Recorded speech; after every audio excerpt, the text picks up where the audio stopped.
Vamos a continuar la serie en Primera a los Corintios que estamos haciendo continuación de los sermones en la escuela dominical. Y vamos Primera a los Corintios capítulo 14. Primera a Corintios capítulo 14. Leemos el versículo 40.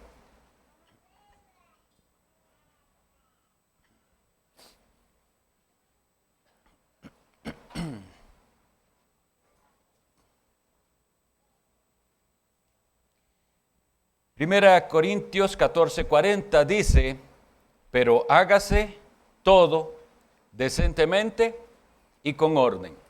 Esta es la segunda parte del tema que estábamos tratando en este capítulo.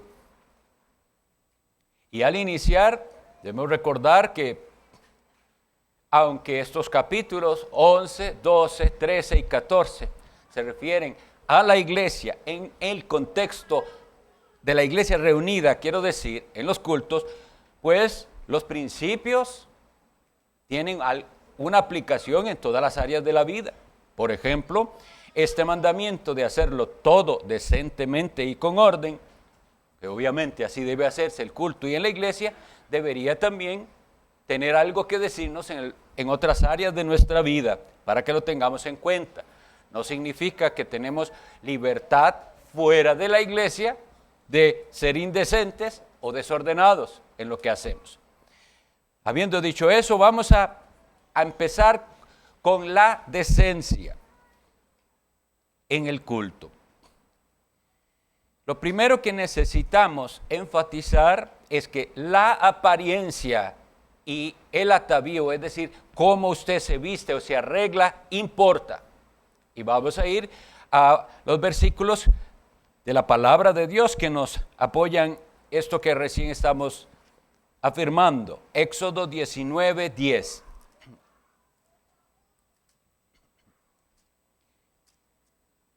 Éxodo 19:10.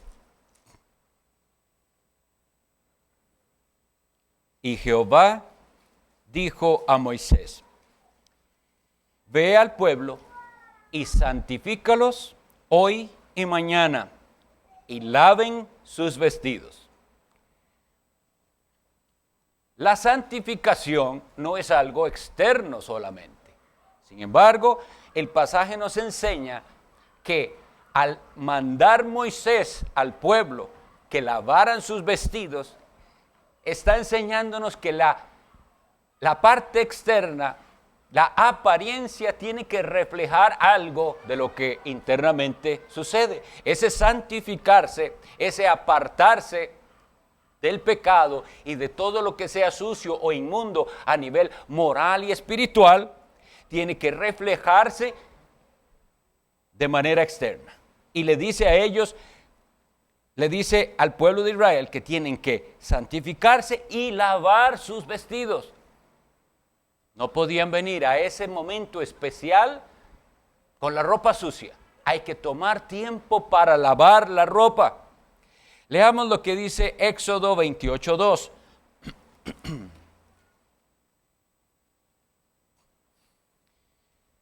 Eventualmente el Señor establece el sacerdocio levítico en la línea del sacerdote Aarón, hermano de Moisés.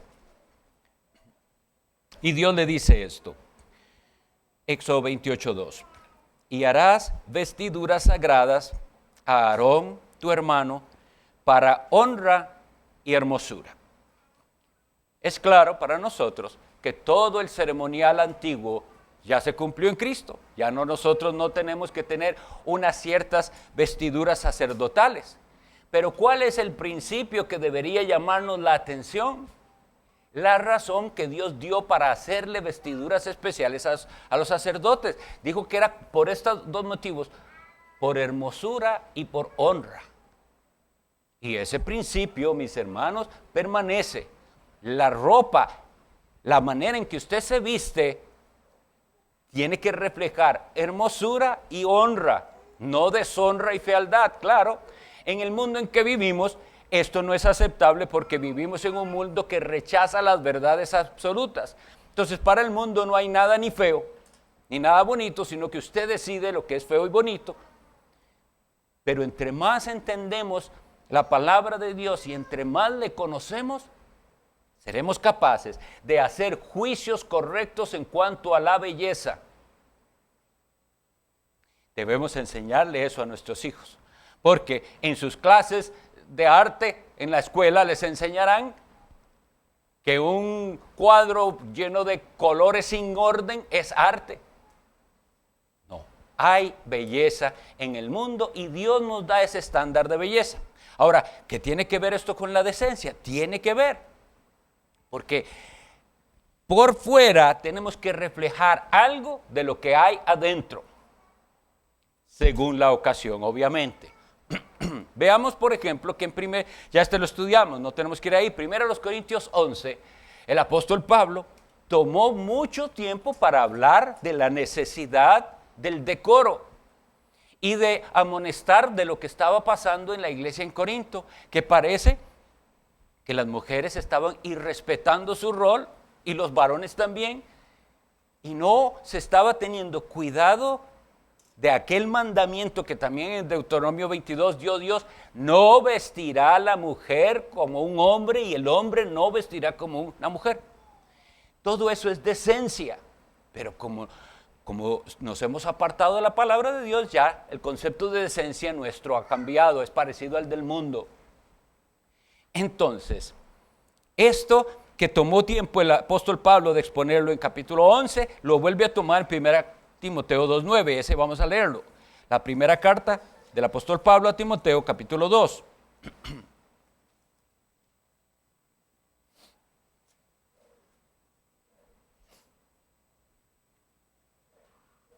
El apóstol Pablo le dice: asimismo, que las mujeres se atavíen, es decir, se arreglen, se vistan de ropa decorosa, con pudor y modestia. Yo sé, mis hermanos, que fácilmente una lección como esta va a ser malinterpretada. Y la gente va una vez más a tomar pie para decir la iglesia legalista, donde les dicen qué hacer y qué no hacer. No, los principios de la palabra de Dios no cambian. Y eso sí, responsabilidad de cada uno. Ver si los está aplicando a su vida. No debería ser el pastor el que le esté diciendo a las hermanas que se pongan o a los hermanos que no se pongan. Si el principio se entiende de decencia, habrá en el corazón un esfuerzo por buscar ropa que es decente en todos los aspectos, pero sobre todo cuando venimos a la casa de Dios. La pregunta que puse ahí: ¿por qué algunos se preocupan por una buena apariencia en otros eventos, pero no en el culto a Dios? Y vuelvo a decir esto del legalismo porque si usted no tiene otra cosa con qué venir a la iglesia que un jeans y una camiseta, venga, nadie le va a decir nada, eso es cosa suya, pero de su situación. Pero si usted tiene mejor ropa y a la hora de venir a la iglesia no piensa que debe escoger algo de lo mejor que tiene para venir a la iglesia, entonces ahí tenemos un problema. Tenemos un problema de cómo usted está viendo el culto a Dios y la iglesia. ¿Cuál es el mensaje para los que nos observan? ¿A qué me refiero con esto? Nosotros vemos por el capítulo 14 que Pablo nos dice que tenemos que preocuparnos por lo que los demás piensan. Dice: si entran incrédulos o indoctos y ustedes están en ese desorden que había en Corinto, todo mundo hablando en lenguas a la vez, no, dice Pablo, ¿no dirán que estáis locos? Es decir, Pablo dice, ustedes deben dar una buena imagen. Eso que están haciendo, ese desorden, da una mala imagen. Igual, si nosotros nos ven entrar a este recinto, que como les decía la vez anterior, el recinto como tal no es sagrado, se vuelve sagrado una vez que invocamos el nombre de Cristo. Pero si ven entrar mujeres vestidas indecorosamente, en minifaldas, en pantalones rotos, y ven hombres que parece que van no sé a dónde, pero no a una casa de adoración, ¿cuál es el mensaje que estamos enviando? Tenemos que contrarrestar esa enseñanza errónea que se metió dentro de las iglesias evangélicas de que lo que importa es el corazón, porque el corazón importa mucho, pero una vez que el corazón ha sido transformado por Dios, la persona desea cumplir los principios de su palabra, de la palabra de Dios, y uno de los principios es la decencia. Leamos Levítico 19:30.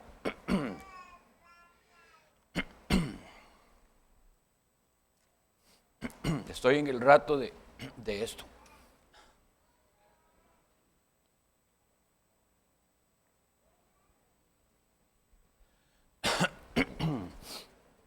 Levítico 19:30, mis días de reposo guardaréis y mi santuario tendréis en reverencia. ¿Quién firma? Yo Jehová. No es Moisés, no es yo Jehová. Les digo que deben respetar el día de reposo y tener el santuario en reverencia. Ahora, en el 26:2 dice exactamente lo mismo. Guardaréis mis días de reposo y tened, ahora es un mandato, tened en reverencia mi santuario. Vuelve a afirmar, yo Jehová. Entonces, es muy importante nuestra actitud en el culto a Dios. El santuario es el lugar en el que se reúne la iglesia en el nombre de Cristo a adorar a Dios. ¿Cuál es nuestra actitud? ¿Es decente? La necesidad de silencio como señal de respeto se enseña en la Biblia. Habacuc 2:20. Ya pasamos por ese profeta en las enseñanzas del pastor. Leámoslo. Habacuc 2:20.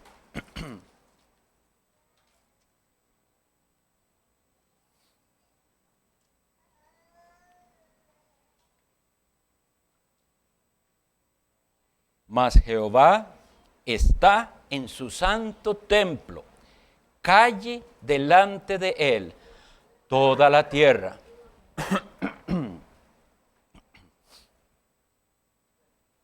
El hecho de reconocer que Dios viene al encuentro de su pueblo, hay que responder a eso con silencio, porque el silencio es una señal externa de reverencia.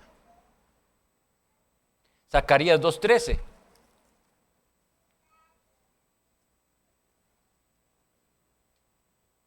Calle toda carne delante de Jehová, porque Él se ha levantado de su santa morada. Ahí en un contexto de juicio también.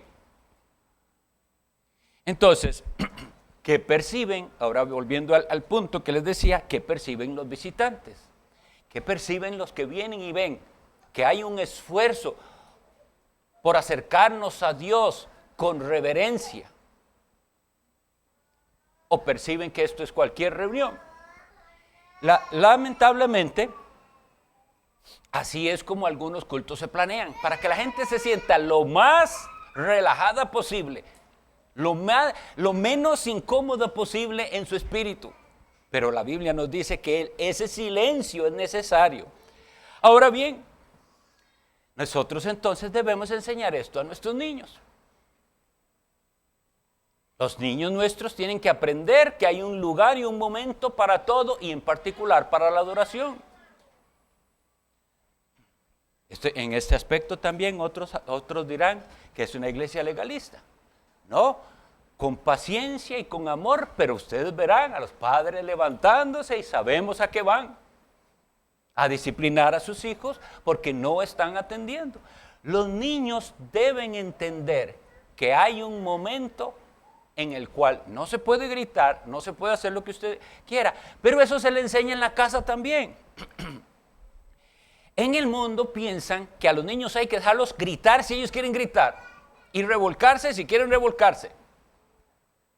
Desde que están en brazos, antes de que caminen, ya hay una comunicación entre el padre y el niño. Y los padres deben aprender a identificar el lloro del niño. Si el niño está llorando por hambre, usted lo entiende y dele comidita. Si está llorando porque algo le duele, también búsquele. Pero el padre que conoce a su hijo sabe qué tipo de lloro no es ni hambre, ni que nada le duele, sino que es Rebeldía. No quiero hacer lo que me dicen que debo hacer, que es quedarme quieto y callado. Y eso se practica en la adoración familiar. Ahí es donde se insiste y se insiste.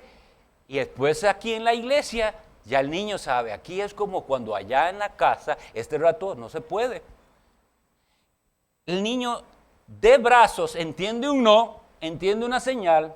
Si usted no ha tomado tiempo para que su niño le entienda, entonces ya eso debe hacerlo. Pero qué hermoso ejemplo es y ha dado Dios por medio de su pueblo cuando atiende la palabra. Cuando otros vienen y ven niños que se dice, sus padres han tomado tiempo porque vea el comportamiento de ese niño. Está sentado, quieto, atento. Porque hoy tenemos personas que no pueden, porque nunca nadie tomó tiempo para decirles, hay un momento para cada cosa. Y ellos, los que son maestros saben de lo que estoy hablando. Los padres no han tomado tiempo y después se los tiran a las escuelas. ¿Y cómo hacemos para que estos niños pongan atención? La decencia y el orden se enseña desde la casa. Se practica en la iglesia y en todas las demás áreas de la vida también.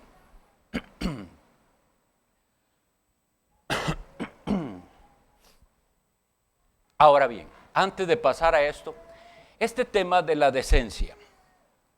Nosotros, yo llamo la atención, tenemos que ver si estamos procurando lo que la palabra nos enseña, practicarlo. Yo pensé que cuando habíamos pasado por 1 Corintios 11 y habiendo visto, iba a haber realmente cambios en ciertas personas que se les ve descuido al llegar a la iglesia y los veo llegando igual. No, debe haber un cambio y revisarse. ¿Estoy practicando la decencia? ¿No hay un mejor pantalón para ponerse para la iglesia? ¿No hay una mejor camisa? ¿Es esta ropa provocativa en alguna manera? ¿Estoy llamando la atención? Todo eso es falta de decencia.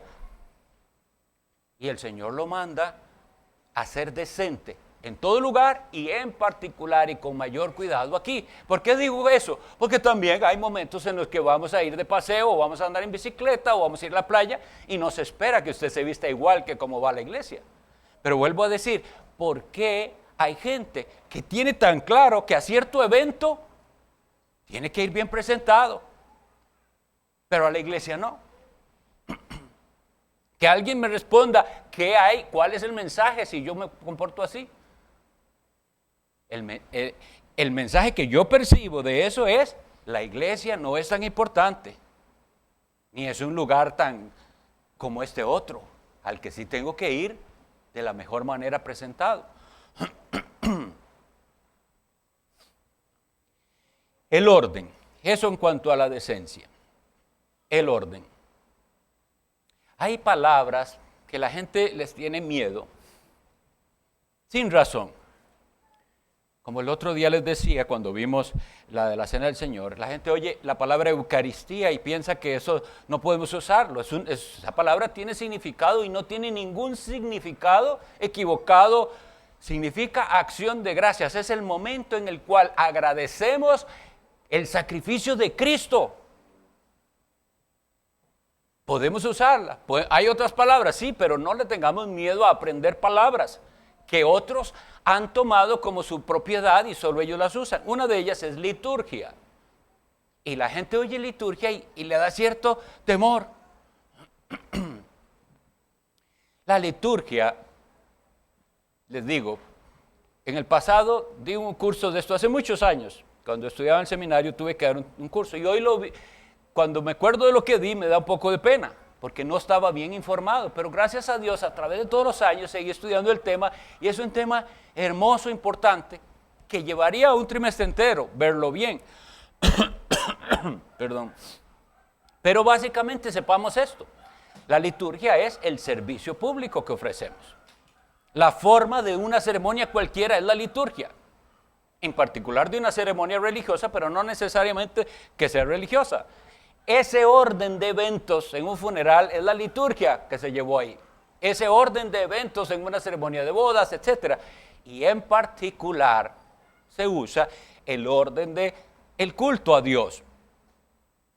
Ahora, ¿por qué tenemos que hablar entonces de liturgia? Porque aquí nos dice Dios, por medio del apóstol Pablo, hágase todo, y el culto también, decentemente y con orden.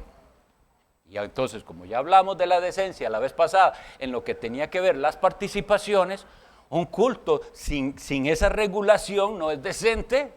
Ahora vamos a ver el principio de orden.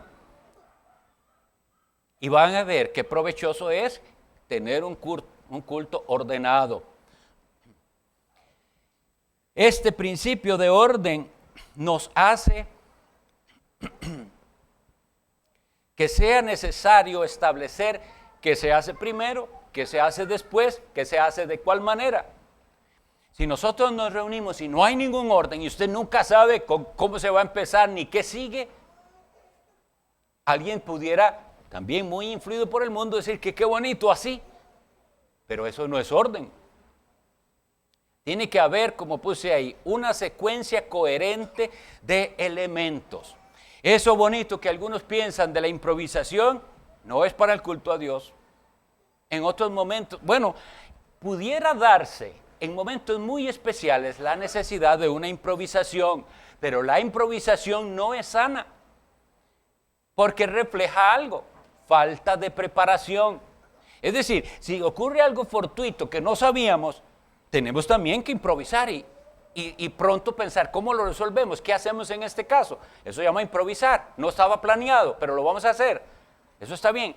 Pero si todo se maneja así, es un descuido. No, el culto debe estar planeado. Tenemos que saber qué íbamos a hacer de antemano. Los que administran el culto deben saberlo. Entonces, la improvisación no es sana y a veces erróneamente se le ha dado a la improvisación una característica positiva pensando que eso es ser dirigido por el Espíritu Santo. Entonces un hombre que tenía que predicar no se preparó, no estudió, pero él va y dice, yo voy ahí, el Espíritu Santo me va a dar palabras.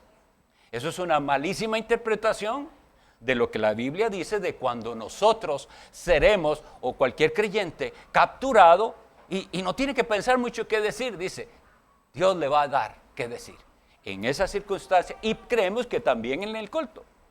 Si enfrentamos un momento en el que algo no planeado tiene que darse, Dios nos dará la sabiduría de cómo llevarlo a cabo, pero no el púlpito. El púlpito debe ser siempre respetado en ese sentido. Preparación, estudio y oración antes de poder pararse a hablarle a otros de la Biblia.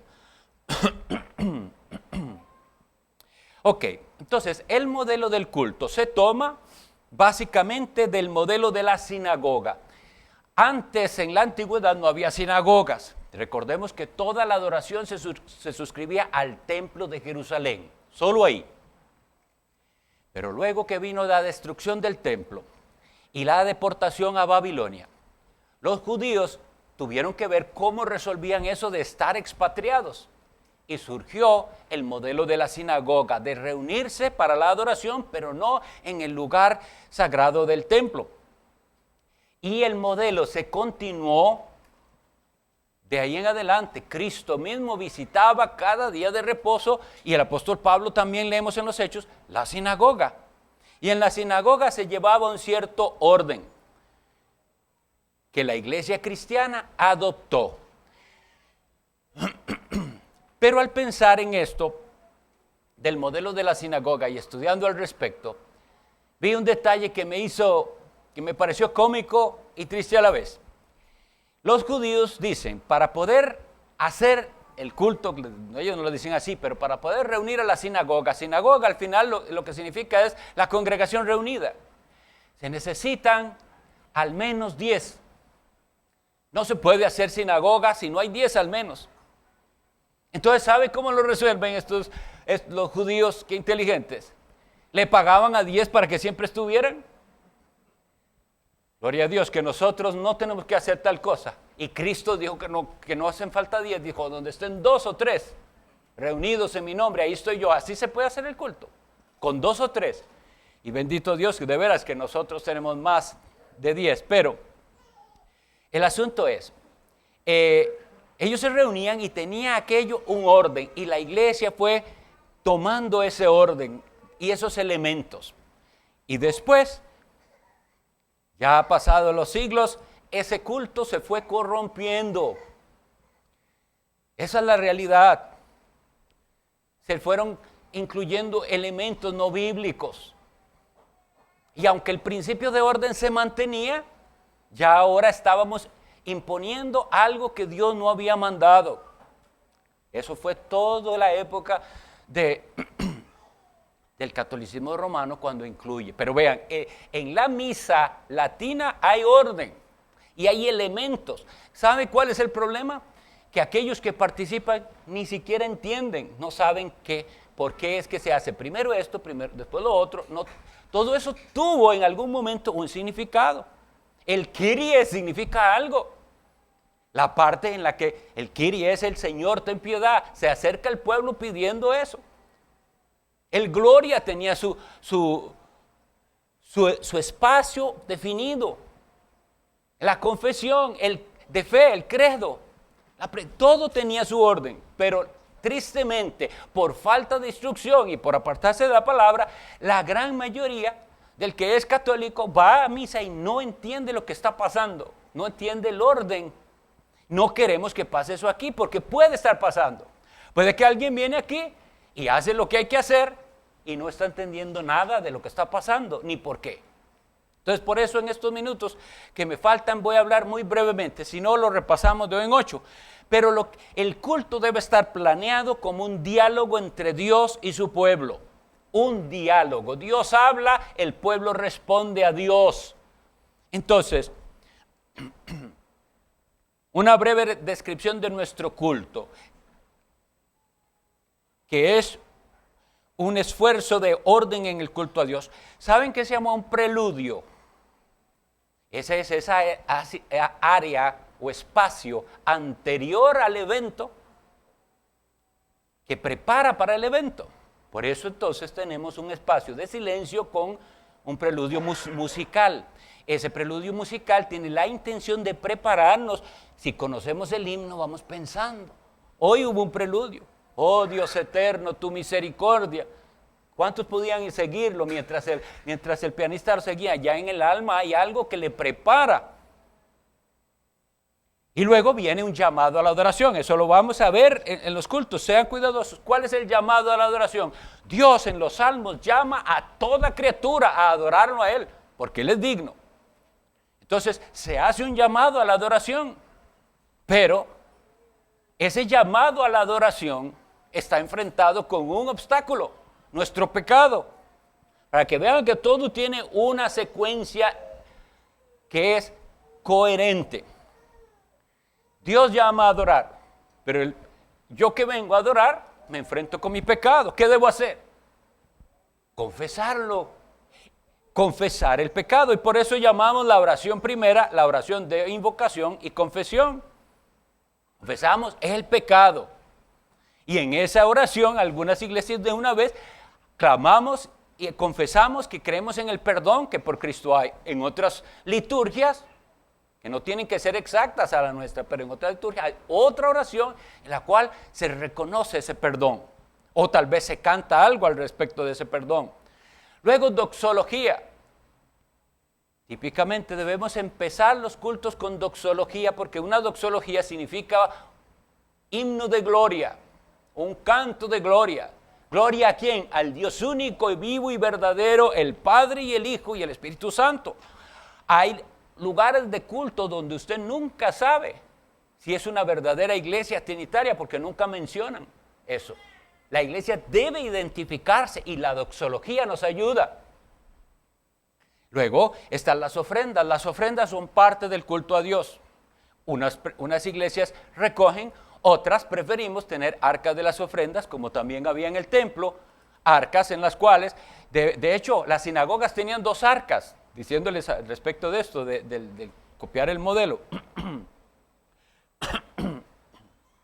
En la sinagoga había arca para las ofrendas, para Jerusalén específicamente, y arca para las ofrendas de los necesitados, porque ellos tenían en especial atención Jerusalén. Jerusalén necesita ayuda, tenían una específica y la otra general. Confesión de fe. Nosotros confesamos fe. En ciertas iglesias históricas repiten un credo. Nosotros hemos optado por decir juntos versículos de la Biblia en los cuales se apoya lo que nosotros creemos. Lectura de la palabra de Dios. Esto es tan importante. Y si usted es fiel en traer a sus hijos a la iglesia, fiel, que no se pierdan, ¿sabe que sin darse cuenta ellos están leyendo la Biblia de principio a fin? Porque nosotros leemos cada mañana el Nuevo Testamento. Empezamos en Mateo y cuando llegamos a Apocalipsis volvemos a Mateo otra vez. Y esos niños crecen escuchando una y otra vez la lectura. Y en las noches, Antiguo Testamento, empezamos en Génesis, terminamos en Malaquías y volvemos a Génesis. Los salmos en los cultos de oración, bueno, también en el culto de la tarde, pero quiero decir, la palabra de Dios como centro de nuestra adoración. Viene entonces el sermón. El sermón que, como hemos defendido, debe ser entendible. Había también comentado que por muchos años antes del Concilio Vaticano II, la gente iba a las misas y todo lo escuchaba en latín. Sin entender entró y sin entender salió, pero confiando en que eso le iba a servir de bendición a su alma. Pero vimos muy claramente en 1 Corintios 14 que lo que no se entiende no puede edificar, aunque usted sienta bonito. Si no lo ha entendido, no puede edificar. Y precisamente por eso estoy tomando tiempo para explicar, por lo menos muy brevemente, nuestro culto. Porque si usted no lo entiende, no entiende que es un diálogo. Sí, Dios nos llamó a la adoración. Y ahora nosotros respondemos, aquí venimos a adorar, pero pedimos perdón y clamamos. Y luego Dios por su palabra nos da promesa de perdón. Y luego entonces eso ¿a qué nos lleva? A alabarlo a Él. Y elevamos una alabanza a Él. Y escuchamos su voz en la palabra leída y predicada. Y después que hemos escuchado la palabra leída y predicada, también eso nos lleva a alabarle, sea que cantemos, sea que venga la parte de la bendición. Cuando no se hacen las cosas entendiendo, sigo repitiendo, no hay edificación. Y una despedida, una simple frase, se vuelve rutinaria y sin valor cuando es así. Pero cuando hay entendimiento, las palabras de aquel hombre que bendice, que pide la bendición de Dios sobre los que le oyeron, tiene sentido. Tiene sentido. Y ahí sale una congregación que va a ir a poner en práctica lo que ha aprendido de Dios. Y puse ahí el postludio, que también eso es algo hermoso, que la gente sepa, bueno, hay un cierto otro ambiente al finalizar. Pero no es cualquier ambiente, entonces es acompañado también por música apropiada que nos recuerde lo que hemos escuchado, las alabanzas. Todo debe hacerse en un marco de sencillez y reverencia y de temor. Hebreos 12:28.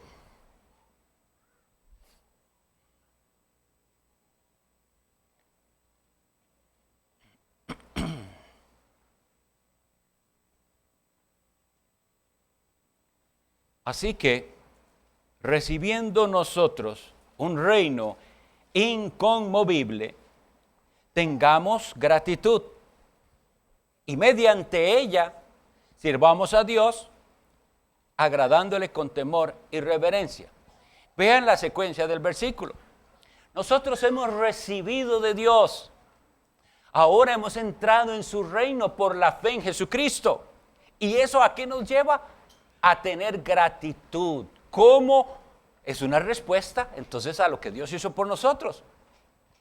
Y dice que si es así, tengamos gratitud. ¿Y cómo la vamos a demostrar? Sirviendo a Dios, y esa palabra también es adorando a Dios, rindiéndole una adoración a Dios que le sea agradable a Él, no que le sea agradable a los hombres, no necesariamente que le sea agradable a usted. Y ahí es donde Dios tiene que tratar con cada uno de nosotros. Porque se nos ha hecho pensar que a usted es el que le tiene que gustar. Entonces usted evaluará el culto a Dios según si se cantó lo que a usted le gusta que se cante, si predicó el que a usted le gusta que predique. No, usted tiene que decir, hubo orden, hubo decencia, la palabra de Dios fue correctamente expuesta, porque si es así, si su evangelio fue correctamente predicado, ese es un culto agradable a Dios.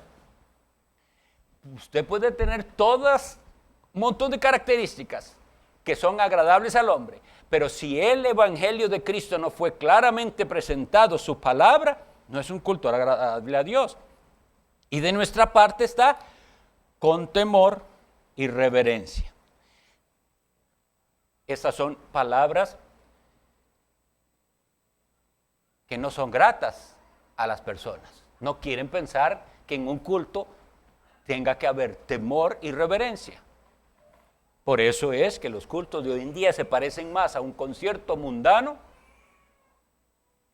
que a un verdadero culto a Dios. Debe haber temor y reverencia. Ese modelo, si alguien quiere profundizar, solo puse aquí una recomendación de un libro que hace muchos años, no sé si se consigue todavía, pero es bastante bueno, porque hace todo un estudio de lo que ha pasado con respecto a los cultos a Dios y las maneras en las que las iglesias han adorado a Dios a través de la historia. Es bastante bueno, de un luterano, Alfred Quinn. Ok, y luego, parte del culto a Dios son las ordenanzas sagradas. Las ordenanzas sagradas o sacramentos son las dos ordenanzas que Jesucristo mismo instituyó, siendo el bautismo la primera y la segunda la cena del Señor. Tiene que hacerse dentro de este mismo marco de decencia y de orden. Hágase todo decentemente y con orden. Mis hermanos, leí una cosa que no podía creerlo, pero pasó.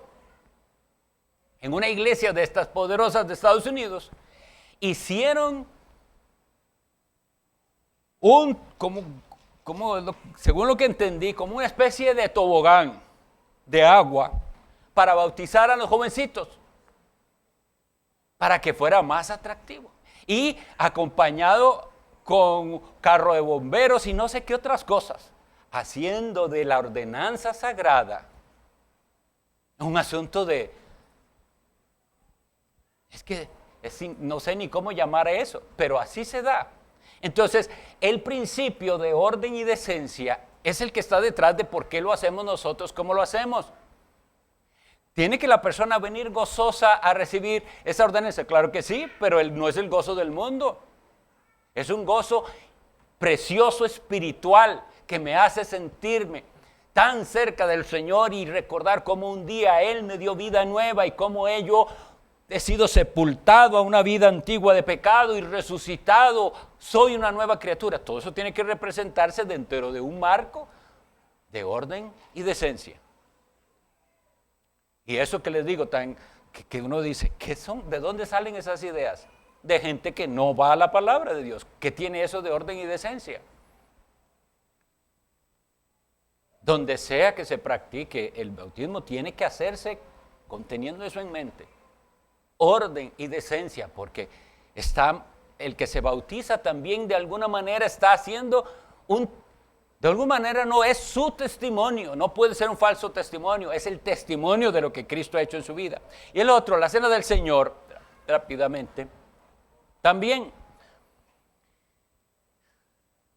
tiene que hacerse dentro de ese ambiente de orden y decencia, y nuestros niños explicarles por qué es que ellos no pueden y cuándo podrán, y lo que implica tomarla, y el momento de estar delante de la presencia de Dios, suplicando que su perdón, todo eso tiene que tenerse orden y decencia.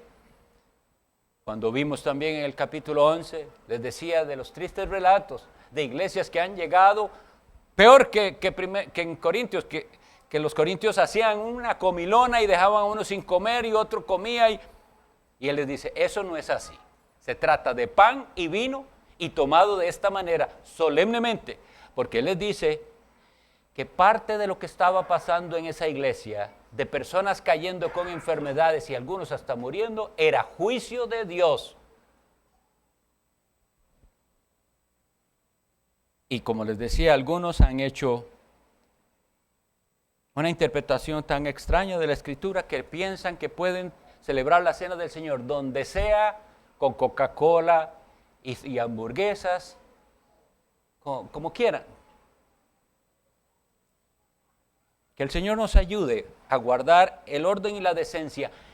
Ahora bien, la razón del orden y de la decencia no son nuestros gustos particulares, como digo aquí en la conclusión, como a cierto hermano que cuando él dijo que está yendo a esa iglesia, sí, usted es como así, a usted le gusta como esa manera, como que es algo de gustos particulares. Y si lo vemos así, por eso es que hay tantas clases de iglesias, porque hay una para cada gusto, y a estos les gusta así, y a estos les gusta música cumbia, y a estos otros les gusta reggaetón, entonces hacemos iglesia para cada uno.